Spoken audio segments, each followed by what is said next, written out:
Salam kenal dan salam jumpa dalam cerita indikator statistik. Dalam pertemuan pertama ini akan diceritakan tentang PDB atau PDRB. PDB itu adalah indikator ekonomi untuk suatu negara, sedangkan PDRB itu adalah untuk provinsi atau kabupaten dan kota. Baik, ada 4 sub pembahasan. Yang pertama adalah tentang rencana pembangunan jangka panjang nasional 2025 sampai 2045. Selanjutnya adalah tentang PDB per kapita, lalu tentang penghitungannya, dan yang terakhir tentang konsep dan definisi. Kita masuk yang pertama. Dalam RPJPN, Rencana Pembangunan Jangka Panjang Nasional 2025 sampai 2045, telah ditetapkan bahwa visi Indonesia Emas untuk mewujudkan Indonesia yang maju dan berdaulat. Dalam visi yang pertama, disebutkan bahwa pendapatan setara dengan negara maju. Pada tahun 2045 diperkirakan pendapatan Indonesia, pendapatan per kapitanya adalah 23.000 US dollar sampai dengan 30.300 US dollar. BPS merilis PDB per kapita pada tahun 2023 itu baru 75 juta rupiah atau setara dengan 5.000 US dollar. Jadi ada rentang untuk mencapai 23.000 US dollar pada tahun 2045. Baik, sebelum kita lanjutkan, ada pengingat. Berapa perkiraan PDB per kapita pada tahun 2045?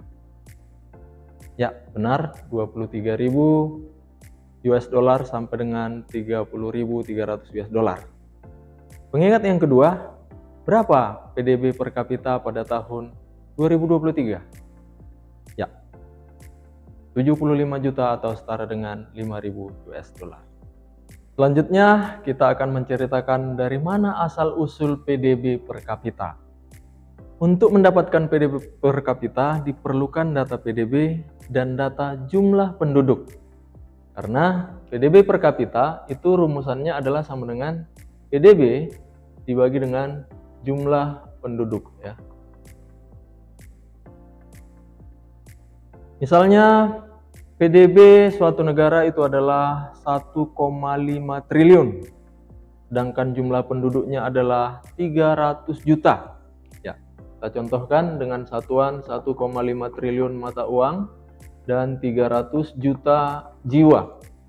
Maka ini PDB per kapitanya adalah sama dengan 5.000, ya. 5.000 satuan mata uang. Kalau misalnya rupiah, rupiah. Kalau US dollar, US dollar. Untuk mencari PDB per kapita diperlukan PDB dan pendapatan per kapita. Jadi kalau suatu negara dengan mempunyai 80 triliun dengan jumlah penduduk 100 juta, maka PDB per kapitanya adalah, ya benar, 80 juta. Baik, selanjutnya pendekatan penghitungan. Ada 3 pendekatan penghitungan PDB. Yang pertama adalah pendekatan produksi atau supply. Yang kedua adalah pendekatan dari sisi konsumsi atau demand, ya, atau permintaan atau pengeluaran. Dan yang terakhir adalah dari sisi pendapatan. Kita ingat bahwa pendapatan adalah segala sesuatu yang siap dikonsumsi. Jadi ketiga pendekatan ini itu besarannya harus menghasilkan nilai yang sama. Dari sisi produksi, pendekatannya digunakan adalah nilai tambah bruto, ya. Nilai tambah bruto itu adalah output dikurangi dengan konsumsi antara, atau ada juga yang menyebutkan output dikurangi dengan biaya antara. Jadi konsep PDB dari sisi produksi itu adalah nilai tambah bruto seluruh barang dan jasa yang dihasilkan oleh suatu wilayah domestik dalam suatu periode waktu tertentu. Itu konsep produksi. Yang kedua, dalam konsep konsumsi itu menggunakan metode Keynes, ya. Y sama dengan C tambah I tambah G tambah NX.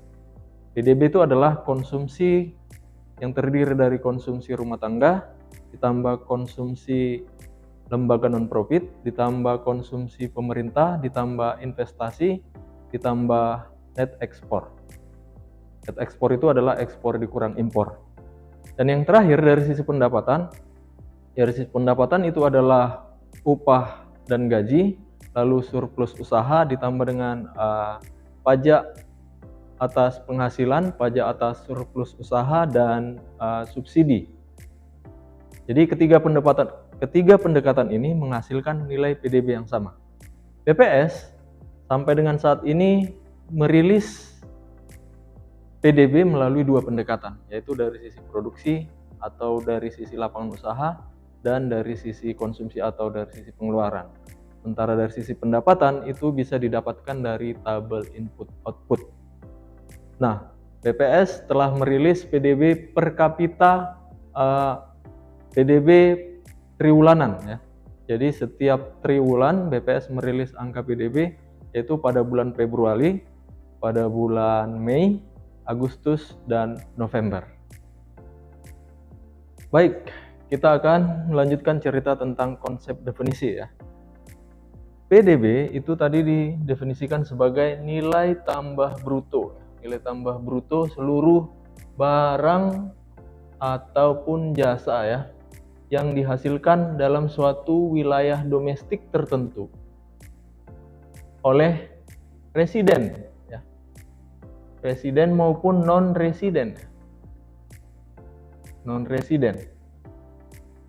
Jadi contohnya warga negara asing buka usaha di Indonesia, PDB-nya terhitung kemana? Terhitung di Indonesia, walaupun dia warga negara asing. Jadi domestik itu memastikan bahwa seluruh aktivitas yang ada di wilayah domestik itu akan terhitung sebagai PDB wilayah tersebut. Lalu waktu tertentu itu menentukan misalnya tahunan. Tahunan berarti produk yang dihasilkan dalam satu tahun tersebut. Jadi nanti ada istilah work in progress, masih dalam progres. Misalnya pembangunan, konstruksi, baru selesai sepertiganya pada tahun 2023. Sepertiga lagi selesai tahun 2024. Berarti masing-masing tahun dihitung, sepertiga. Nggak langsung 100% seperti itu. Nah, pembahasan selanjutnya yang lebih rinci tentang PDB ini, penghitungannya akan kita lanjutkan pada pertemuan kedua dan ketiga. Pada pertemuan kedua nanti akan diceritakan lebih rinci tentang PDB menurut lapangan usaha, dan yang ketiga itu adalah PDB menurut pengeluaran. Baik, demikian salam cinta cerita indikator statistik. Dah.